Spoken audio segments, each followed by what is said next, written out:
Jeg har lige købt den her Honda Wallaroo, og jeg tænkte, at det kunne da egentlig være meget sjovt lige at prøve at lave en YouTube-kanal om den. Ikke noget vildt, ikke noget særligt, bare sådan hygge. Jeg er helt vild med den her maskine. Den er gammel, den er simpel, og den larmer ikke specielt meget, men det er også okay, det kan noget.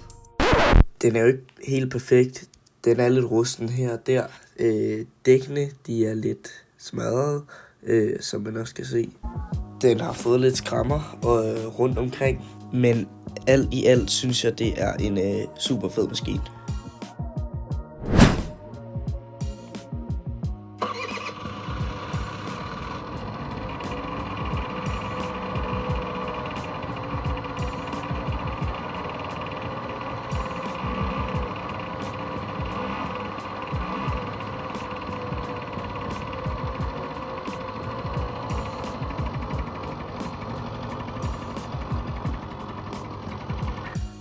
Planen med kanalen er egentlig bare at tage på nogle små ture, fikse lidt på det der mangler.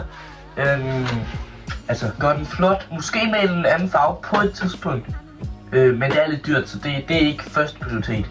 Men i hvert fald små ture, lidt garage, lidt rigtige mekanikerclips.